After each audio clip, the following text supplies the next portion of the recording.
अस्सलाम वालेकुम बच्चों। आज हम पढ़ेंगे chapter number 4, data communication and computer networks.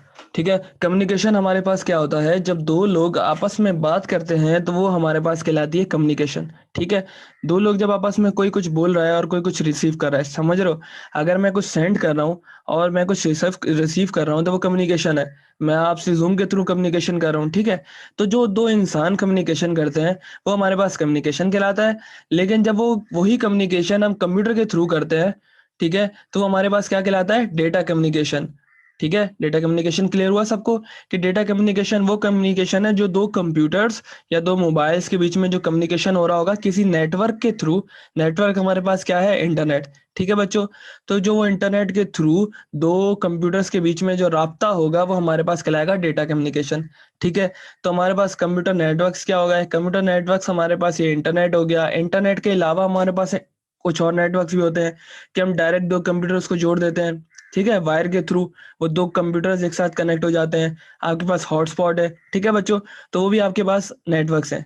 तो वो अलग नेटवर्क्स हैं। ठीक है। तो वो भी हम पढ़ेंगे फर्दर चैप्टर में, और डेटा कम्युनिकेशन के कंप्यूटर कम्युनिकेट किस तरह करता है, क्या चक्कर होता है, ये सारी चीजें पढ़ेंगे। ठीक है। तो quick review, basics of data communication. Data communication की सबसे पहले बेसिक्स क्या है। बेसिक्स मैंने अभी आपको बताया कि उसके लिए आपको क्या चाहिए, दो लोग चाहिए। ठीक है। जो एग्जांपल क्या है कम्युनिकेशन की, कि दो लोग अगर आपस में बात कर रहे हैं तो हमारे पास कहलाएगी कम्युनिकेशन। और अगर यही बात वो इंटरनेट के थ्रू दो मोबाइल पे कर रहे हैं, दो कंप्यूटर पे कर रहे हैं, तो वो हमारे पास वर्चुअल मैसेज कहलाएगा। ठीक है। Electronic communication like emails, instant messages, phone calls, example, ये सब आपके पास फिर किस में आएगा, आपके पास ये सब आ जाएगा डेटा कम्युनिकेशन में। ठीक है ना। आप ऑनलाइन किसी से बात कर रहे हैं या दो कंप्यूटर आपस में कुछ डेटा शेयर कर रहे हैं, वो क्या कहलाएगा आपके पास, डेटा कम्युनिकेशन। ठीक है। इसमें आपको यही सारी बात बताई हुई है। लाइक सेंडर, जो भेजने वाला होता है वो सेंडर कहलाता है, जो रिसीव करने वाला होता है वो रिसीवर कहलाता है। और ट्रांसमिशन क्या होती है, किसी मीडियम से होती है, जैसे कोई केबल हो गई। ठीक है। केबल हो गई, इंटरनेट हो गया, किसी चीज से कनेक्ट होता है ना आपके सिस्टम के साथ। अब अगर मैं आपको बोलूं कि मैं मुंह से कुछ बात कर रहा हूँ, ठीक है, आप उसे रिसीव कर रहे हैं अपने कानों से। ठीक है। लेकिन अगर हमारे बीच में एक मीडियम है, ठीक है बच्चों, वो हमारे बीच में मीडियम क्या है, एयर।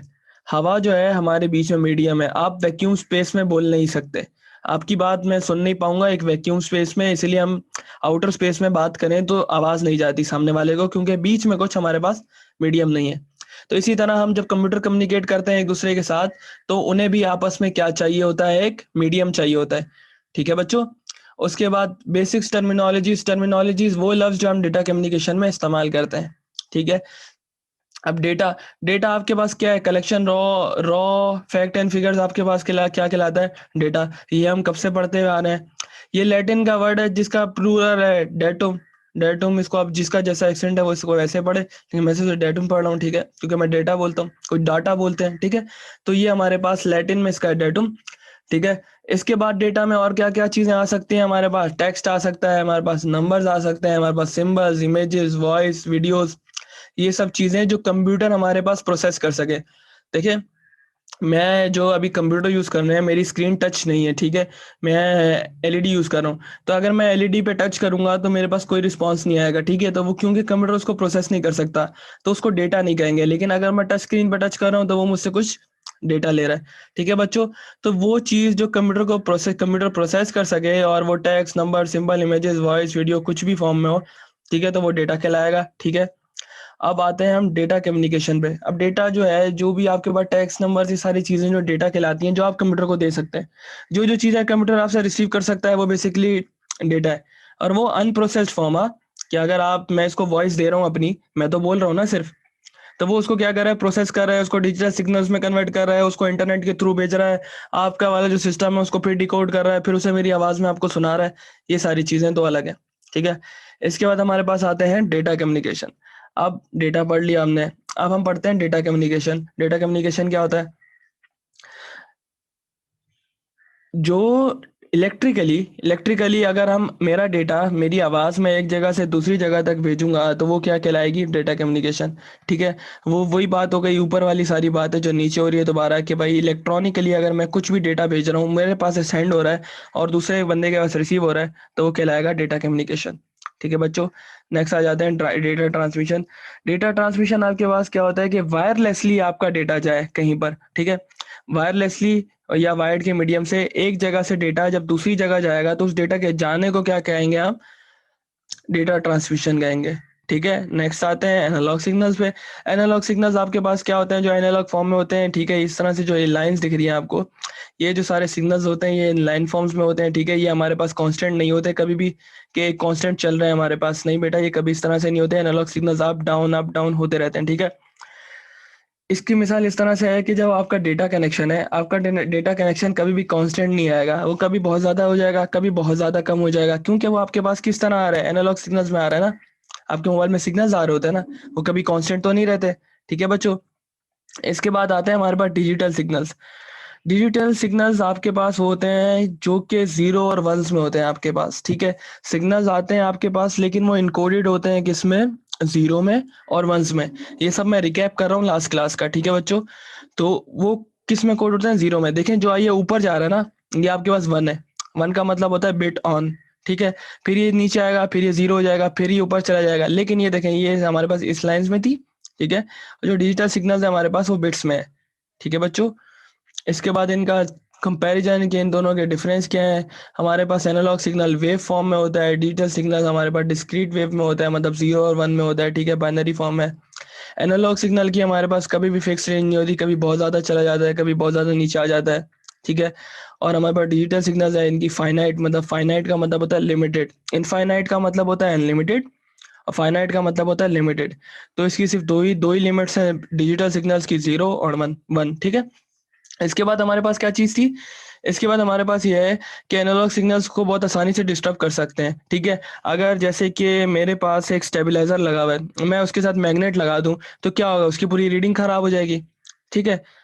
क्योंकि एनालॉग सिग्नल्स आ रहे हैं ना, लेकिन डिजिटल सिग्नल्स हैं वो जो है उसमें इतनी ज़्यादा डिस्टर्बेंस हमारे पास नहीं आ सकती, बहुत कम पॉसिबिलिटीज़ होती हैं, ठीक है बच्चों। अगर तुम अपने राउटर के साथ क्या मतलब मैग्नेट लगा दोगे तो क्या उसकी रीडिंग खराब हो जाएगी, नहीं ना। और डिजिटल सिग्नल्स होता है हमारे पास, क्योंकि आपका इंटरनेट डिजिटल सिग्नल्स में आपके पास आ रहा होता है। देखे ना, आप जब भी कुछ डाउनलोडिंग कर रहे हैं आपके पास केबीपीएस आ रहा होता है, एमबीपीएस आ रहा होता है, वो सारे आपके पास डिजिटल सिग्नल्स ही होते हैं, ठीक है बच्चों। नेक्स्ट आते हैं हमारे पास हमारी ह्यूमन वॉइस, हमारे पास एनालॉग सिग्नल है। ऑफ कोर्स मैं बोल रहा हूँ आपको, देखा है आपने यूट्यूब पे देखा होगा या अलग अलग जगह पे देखा होगा, आपके पास पिच मॉनिटर होते हैं, पिच आ रही होती है आपकी आवाज़ की, कभी बहुत ज़्यादा रेंज चली जाती है, कभी बहुत थोड़ी रेंज जा रही होती है, ठीक है। तो ये हमेशा कभी कांस्टेंट नहीं होती। तो ये हमारे पास क्या होती है, एनालॉग सिग्नल्स होती हैं। अब मैं बोलूँ मैंने यार 5 Mbps का इंटरनेट प्लान लिया हुआ है, मेरे पास 10 Mbps आ रहा है, नहीं हो सकता ना। डिजिटल सिग्नल्स हैं वो कांस्टेंट रहेगा हमेशा, ठीक है। तो ये चक्कर है, ठीक है। तो एनालॉग सिग्नल्स हमारे पास कभी कांस्टेंट नहीं रहते, डिजिटल सिग्नल्स हमारे पास हमेशा कांस्टेंट होंगे। अच्छा, अब इसके बाद आ जाते हैं एनालॉग वेव में। एनालॉग सिग्नल जो है वो क्या करता है, हमारे पास वो डेटा रिप्रेजेंट करता है साइन वेव में। ये देखिए हमारे पास ये साइन वेव होती है ना, ये जो वेव है ना, ये हमारे पास कहलाती है साइन वेव, ठीक है। तो वो साइन वेव में कहलाएगा। तो फिर हमारे पास डिजिटल सिग्नल्स कौन सी वेव्स होती हैं, ये स्क्वायर वेव्स होती हैं। देखें ये आपके पास स्क्वायर्स बने हुए हैं ना, ये आपके पास स्क्वायर वेव्स में रिप्रेजेंट हो रही है, ठीक है बच्चों। जो भी बात हो रही है मैं लेक्चर दे रहा हूँ, आप चैट बॉक्स में देखें, मैं चैट बॉक्स पढ़ रहा हूँ साथ साथ, ठीक है। मैं आपको जवाब दे दूंगा लेक्चर के दौरान ही, ठीक है बच्चों। इसके बाद एनालॉग सिग्नल्स हमारे पास क्या है, एनालॉग सिग्नल्स को बूस्टिंग की ज़रूरत होती है, ठीक है। मेरी आवाज़ है, मेरी आवाज़ को बूस्टिंग की ज़रूरत है, आप तक इतनी आसानी से नहीं जाएगी अगर मैं हल्का बोलूँगा। डिजिटल सिग्नल्स को जो है ज़्यादातर उसकी बूस्टिंग की ज़रूरत नहीं होती, आपके राउटर को बूस्टिंग की कोई ज़रूरत नहीं है, ठीक है। वो शॉर्ट टर्म के लिए सिग्नल होता है, जैसे ही सिग्नल आएगा आपके फ़ोन ने वो डेटा पैकेट्स इस्तेमाल कर लिए, वो सिग्नल खत्म हो गया, अब न्यू सिग्नल आएगा आपके पास, ठीक है बच्चा। इसके बाद है आपके पास डेटा रेट और बिट रेट। ये वो बिट डेटा रेट आपका, यही जो इंटरनेट है आपके पास, ये आपके पास वही डेटा रेट है आपका कि किस रेट से आपका डेटा ट्रांसफर हो रहा है, ठीक है बच्चों। सबके मोबाइलों में लिखा हुआ आ रहा होता है, अगर कोई डाउनलोड करोगे जो उनकी इंटरनेट स्पीड है, किसी के पास एमबीपीएस लिखा हुआ आ रहा है, किसी के पास एमबीज आ रहा है, किसी के पास केबीज आ रहा है, किसी के बाद बाइट्स आ रहा है, किसी के बाद बिट्स, तो बहुत ही छोटा होता है लेकिन बिट्स भी आता है, ठीक है। बिट हमारे पास क्या होते हैं बेटा, दोनों सिग्नल जो है हमारे पास, दोनों सिग्नल की अपनी वैल्यूज हैं। देखिए मैं अपनी आवाज़ को डिजिटल सिग्नल में करूंगा तो वो रोबोट जैसी हो जाएगी, ठीक है। तो हमेशा सेम, कोई फीलिंग्स नहीं, ठीक है। तो दोनों सिग्नल्स की अपनी वैल्यू है कि दोनों सिग्नल्स अपनी अपनी जगह पे इस्तेमाल किए जाते हैं। ठीक है। तो ऐसा नहीं है कि दोनों में से मैं किसी को प्रीफर करूंगा। हाँ, मैं ये प्रीफर कर सकता हूँ कि मैं अपनी आवाज़ के लिए एनालॉग सिग्नल रखूंगा और अपने कंप्यूटर के लिए डिजिटल सिग्नल्स। ठीक है बच्चों। इसके बाद है डेटा रेट। डेटा रेट आप सबको पता है, हर लड़के को पता है, हर लड़की को पता है आज के दौर में कि डेटा रेट क्या होता है। डेटा प्लान्स होते हैं, उनकी स्पीड होती है आपके पास। ठीक है। तो यही आपके पास स्पीड है कि आपका जो डेटा है वो बिट में होगा, 0 और 1 में।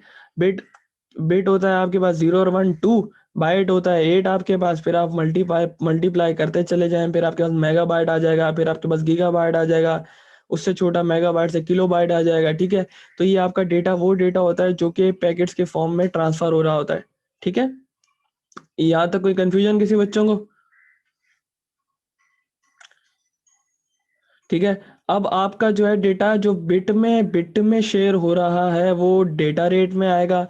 अब जो आपके पास बॉड रेट है, बॉड रेट में आपके पास क्या होगा कि जो आपके सिग्नल जो ट्रांसमिट हो रहे हैं ना, देखिए एक तो डेटा शेयर हो रहा होता है। ठीक है। डेटा तो शेयर हो रहा है, वो हमारे पास डेटा किस में शेयर हो रहा है कि डेटा रेट में। लेकिन जो हमारे पास सिग्नल शेयर हो रहे हैं वो सिग्नल्स हमारे पास किस में शेयर हो रहे हैं? बॉड रेट में। ठीक है बच्चों। ये आपको बताता है कि आपका इलेक्ट्रॉनिक सिग्नल जो है वो कितना ज़्यादा शेयर किया जा रहा है, मतलब कितना ज़्यादा ट्रांसमिट हो रहा है। ठीक है। क्योंकि सिग्नल हमारे पास ट्रांसमिट होता है। ठीक है बच्चों।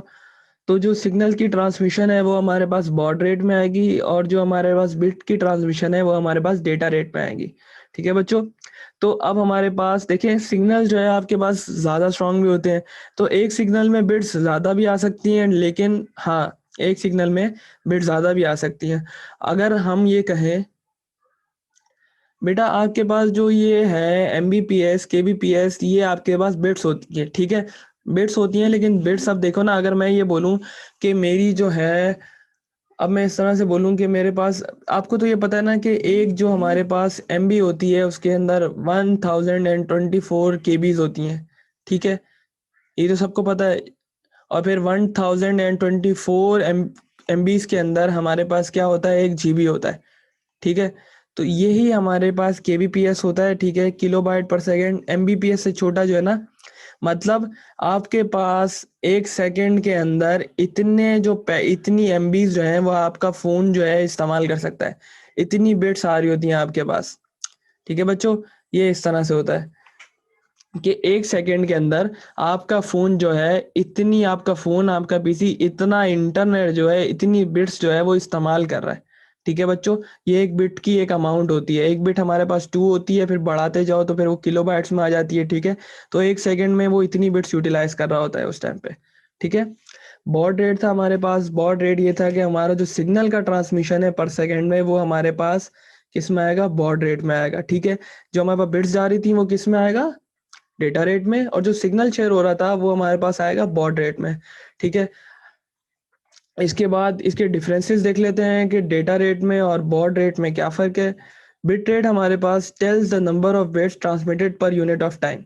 1 सेकेंड के अंदर हमारे पास कितनी बिट्स शेयर हुई हैं वो डेटा रेट में आएगा। अब बॉड रेट में क्या आएगा? Baud rate is use when we want to know the number of signal units transmitted. अब 1 सेकेंड के अंदर हमारे पास सिग्नल कितने ट्रांसमिट हुए हैं ये हमारे पास बॉड रेट में आएगा। ठीक है।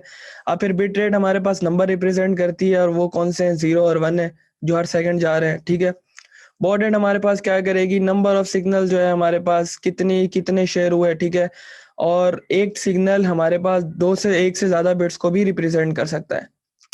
ठीक है बच्चों। इसके बाद बिट रेट आप निकालते कैसे हैं? क्या आप बॉड रेट को, जो सिग्नल ट्रांसमिट हो रहा है, उसको मल्टीप्लाई कर देते हैं किससे? Bit per unit signal unit किया, मतलब एक यूनिट, एक मतलब 1 सेकेंड के अंदर हमारे पास कितना सिग्नल ट्रांसमिट हुआ है और कितनी बिट्स गई हैं। तो उससे आप निकाल लेते हैं कि आपका बिट रेट क्या चल रहा है। ठीक है। आप देखें, अगर आप अभी, काफ़ी फ़ोनों में डिफ़ॉल्ट ऑप्शन है ये हमारे पास, कि काफ़ी फ़ोनों में हमारे पास ये बता देता है वो खुद ही कि कितना आपका डेटा यूज़ हो रहा है, मोबाइल के ऊपर ही लिखा हुआ आ रहा होता है। ठीक है। और दूसरा ये होता है, आपके पास सॉफ्टवेयर्स आ रहे हैं आजकल, इंटरनेट स्पीडोमीटर, आपके पास एक ऐप है, आप वो डाउनलोड कर लें, वो आपको बताएगा कि पर सेकंड में आपका जो फ़ोन है वो कितना डेटा जो है यूज़ कर रहा है। ठीक है। तो ये वही होता है। बॉड रेट आपके पास क्या है कि आपका जो बिट रेट निकाला है आपने, बिट रेट को आप ये डिवाइड कर दें कि आपकी कितनी बिट्स जो है ना पर यूनिट सिग्नल में जा रही हैं, ठीक है, मतलब 1 सेकंड के अंदर आपकी कितनी बिट्स जा रही हैं और टोटल बिट से उसे डिवाइड कर दें तो आपको पता लग जाएगा आपका बॉड रेट क्या है। ठीक है बच्चों, यहाँ तक कोई फर्दर सवाल किसी को, कोई कॉन्सेप्ट ना समझ आया हो? इसके बाद है हमारे पास सिग्नल टू नॉइस रेशो। ठीक है, नॉइस नॉइस सबको पता है, ठीक है, नॉइस शोर को कहता है। अब देखो शोर शोर जो है ना हमारे पास, नॉइस हर चीज के अंदर है। देखिए मेरी वॉइस अभी आपके पास आ रही होगी, इसमें भी नॉइस होगी, ठीक है। मैं कुछ भी कैलकुलेशन करने जाता हूँ, एटमॉस्फेयर की करने जाता हूँ, उसमें कहीं ना कहीं नॉइस होते हैं, ठीक है। तो यही हमारे पास सिग्नल में भी नॉइस होती है, ठीक है। अब सिग्नल में जो नॉइस होती है वो क्या कहलाती है, compromise the level of desired signal. देखो जो हमें सिग्नल चाहिए होता है ना, उसके बीच में नॉइस आ जाती है, और वो जो नॉइस होती है ना वो क्या करती है, उन सिग्नल्स को डिस्टर्ब कर देती है, और वो हम तक उस लेवल तक नहीं सही से पहुंच सकते। ठीक है बच्चों, नॉइस यही समझ लो कि बैकग्राउंड की जो डिस्ट्रप्शन होती है ना, उसको नॉइस कहते हैं। ठीक है, तो फिर हम क्या करते हैं, बहुत हाई क्वालिटी के सिग्नल यूज करते हैं उन नॉइस को एलिमिनेट करने के लिए, जिस तरह हम बहुत अच्छे माइक्रोफोन यूज करते हैं। देखिए नॉइस आसान लफ्जों में देखें, सिग्नल्स की वो नॉइस, सिग्नल और वॉइस की नॉइस मैं समझा देता हूँ कि वॉइस की नॉइस तो सबको पता होती है कि जब आप अपने फोन में रिकॉर्ड करेंगे वॉइस, ठीक है, तो पीछे एक शोर आ रहा होता है, एक अजीब सा शोर आ रहा होता है, एक बहुत ज्यादा शोर आ रहा होता है, ठीक है। वही शोर जो है ना हमारे पास एक तरह से सिग्नल्स में भी आता है, ठीक है। तो वो सिग्नल्स टू नॉइस रेशियो कहला जाता है, ठीक है। और उसको मेजर कैसे करते हैं, उसको एक्सप्रेस कैसे करते हैं, डेसिबल्स में करते हैं। डेसिबल्स एक टर्म्स होती है, ठीक है। उसमें हम जो है नॉइस मेजर करते हैं कि हमारा जो भी सिग्नल्स है उनमें नॉइस कितनी है। यहाँ तक किसी बच्चे को कोई सवाल? ठीक है, इसके बाद हमारे पास है कंपोनेंट्स ऑफ कम्युनिकेशन सिस्टम। ठीक है, अब ये टेबल, ये जो चीज़ है ये भी आपके जो टॉपिक है पेपर में ये इंक्लूडेड है। ठीक है बच्चों, इसमें अब हमारे पास क्या चीज़ है, इसमें हम कंपोनेंट्स देख रहे हैं कि हमारे जो कंपोनेंट्स हैं वो क्या क्या है कम्युनिकेशन सिस्टम के। ठीक है बच्चों, कि कंपोनेंट्स क्या क्या है, मतलब क्या क्या चीज़ें रिक्वायर्ड होती हैं या क्या क्या चीज़ें होती हैं कम्युनिकेशन सिस्टम के अंदर हमारे पास कंप्यूटर में। तो वो क्या है, 5 कंपोनेंट्स हमारे पास होते हैं जो कि हमें बताए जा रहे हैं नीचे। ठीक है, अच्छा सब जिनके पास बुक है वो बुक खोल लें, बुक से समझ लें बेशक, और जिनके पास नहीं है वो यहीं से देखते रहें। पेज नंबर 70 पढ़ रहे हैं हम, ठीक है, चैप्टर नंबर 4। ठीक है बच्चों, तो इसके अंदर हमारे पास सबसे पहली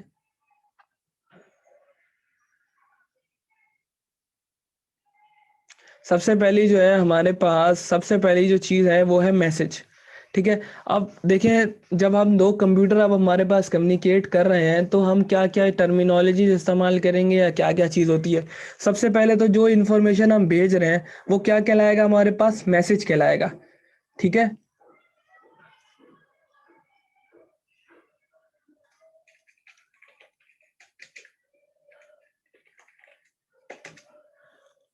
ठीक है, हमारे पास जो कम्युनिकेशन हो रही है फर्स्ट वाली वो कहलाएगी हमारे पास मैसेज। ठीक है, हम जो दो कंप्यूटर कम्युनिकेट कर रहे हैं वो कुछ भेज रहे हैं ना, तो जो चीज़ वो भेज रहे हैं वो कहलाएगा हमारे पास मैसेज। ठीक है, वो इन्फॉर्मेशन कहलाएगी मैसेज। अब वो मैसेज किसी भी तरह का हो सकता है, वो टेक्स्ट टेक्स्ट हो सकता है, नंबर हो सकता है, पिक्चर, ऑडियो, वीडियो, ये सब चीज़ें हम देख चुके हैं। उसके बाद हमारे पास सेकंड चीज़ है सेंडर। जो डिवाइस कुछ भेज रही है वो क्या कहलाएगी, सेंडर कहलाएगी। अब वो कुछ भी हो सकता है, कंप्यूटर हो सकता है, टेलीफोन हैंडसेट हो सकता है, मोबाइल हो सकता है, ठीक है, व्हाट्सएप मैसेजेस, ये सारी चीजें जो है ना वो सेंडर जो सेंड कर रहा है। ठीक है, अब दूसरा क्या है, दूसरा है आपके पास, तीसरा सॉरी, रिसीवर, जो कि उस डेटा को रिसीव कर रहा है। ठीक है, रिसीव कर रहा है और बिल्कुल सही जगह पे रिसीव कर रहा है, और वो उसी फॉर्म में रिसीव कर रहा है जिस फॉर्म में सामने वाले ने भेजा था। तो भेजने वाला सेंडर कहलाएगा, रिसीव करने वाला रिसीवर कहलाएगा, जो चीज़ वो भेज रहा है वो मैसेज कहलाएगा। ठीक है, उसके बाद फोर्थ चीज़ है हमारे पास मीडियम। अब हमारे पास मीडियम क्या होता है, मीडियम ये होता है कि जो चीज़ बीच में हमारी मदद कर रही है हमारे डेटा, हमारे मैसेज को सेंडर से लेके रिसीवर तक पहुंचाने तक। ठीक है, वो चीज़ हमारे पास क्या कहलाएगी, मीडियम। मीडियम क्या होता है कि वो चीज़ जो बीच में, मीडियम का क्या मतलब होता है कि वो दो लोगों के कम्युनिकेट करने के लिए बीच में आसानी पैदा कर रही है, कि वो एक से मैसेज लेके दूसरे तक पहुंचा रही है। ठीक है, तो मीडियम हमारे पास क्या है, वो चैनल और पाथ जो हमारे मैसेज को लेके जा रहा है सेंडर से रिसीवर तक। ठीक है, एग्जाम्पल क्या है इसका, twisted pair cables, coaxial cables, radio waves, wifi signals, mobile data, ये सब आपके पास क्या आएंगे, मीडियम्स में आएंगे। कि ये आपका मेटा बगैर इंटरनेट के किसी को मैसेज भेज सकते हो, बगैर सिग्नल्स के, मोबाइल के सिग्नल्स के, बगैर सिम के। मैं सिम निकाल लूँ, मैं तुम्हें वाईफाई नहीं दूँ, तो तुम क्या किसी को कोई मैसेज भेज सकते हो? ऑफ कोर्स नहीं भेज सकते, कोई मीडियम ही नहीं है। इसी तरह मैं तुम्हें स्पेस में भेज दूँ, ठीक है, स्पेस में तुम किसी से बात कर सकते हो? नहीं कर सकते, क्योंकि वहाँ मीडियम नहीं है। ठीक है बच्चों, इसके बाद आपके पास आता है प्रोटोकॉल्स। ये देखें, ये सारी आपके पास जो है ना, ये सारी टर्मिनोलॉजीज है। ठीक है, ये आप सबको जो है ना, ये टर्मिनोलॉजीज पता होनी चाहिए। इसके बाद है हमारे पास प्रोटोकॉल। अब हमारे पास प्रोटोकॉल क्या होता है बच्चों? प्रोटोकॉल जो होता है हमारे पास, वो क्या होता है, वो रूल्स एंड रेगुलेशन होती है जो आपका नेटवर्क इस्तेमाल कर रहा होता है। ठीक है, सेंडर को भी कुछ लॉज, देखो लॉज जो होते हैं ना, सिर्फ हमारे पास सिर्फ ऐसा नहीं है कि आप जिस मुल्क में रह रहे हो सिर्फ उसके लॉ हैं, आपके जिंदगी इंसान के सिर्फ लॉ है, नहीं। इंटरनेट के भी कुछ लॉज हैं अपने। ठीक है, जब डेटा कम्युनिकेशन होती है, उसके भी कुछ लॉज एंड रेगुलेशन है, वो आपको फॉलो करने होते हैं। ठीक है, सेंडर को भी कुछ हम जो प्रोटोकॉल्स होते हैं, लॉज एंड रेगुलेशन होते हैं, ये फॉलो करने होते हैं। और रिसीवर को भी जो होता है ना, वो कुछ लॉज एंड रेगुलेशन फॉलो करने होते हैं। ठीक है, तो जो इंटरनेट और जो नेटवर्क के लॉज होते हैं, वो हमारे पास क्या कहलाएंगे?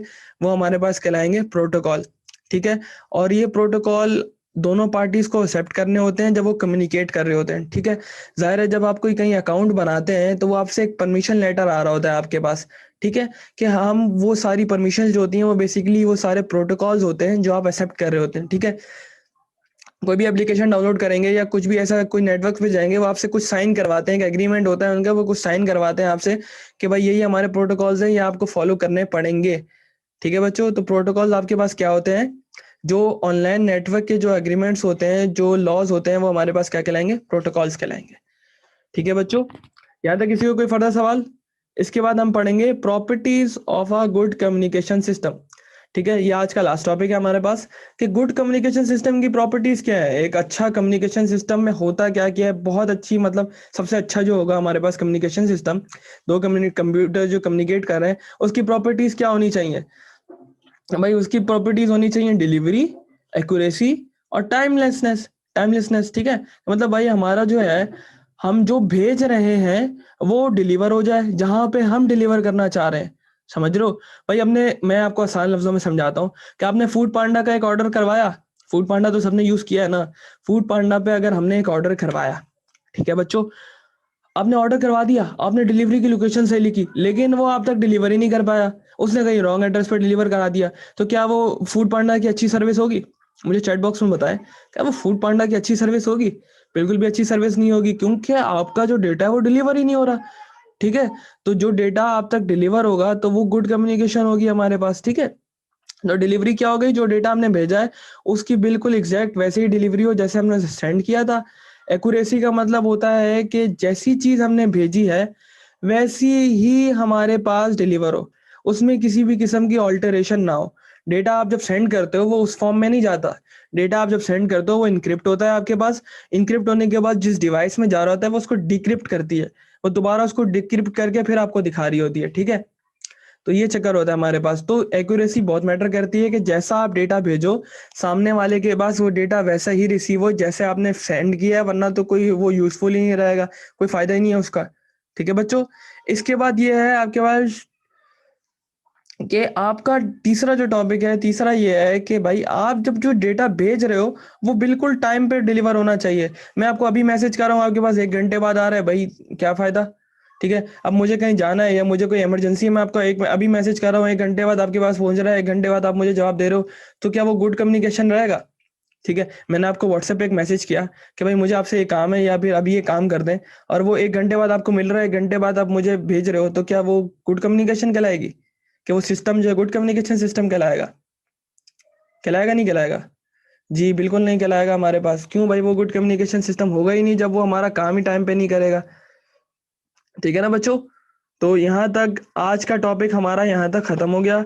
ठीक है, तो इंशाल्लाह हम नेक्स्ट क्लास में मिलते हैं।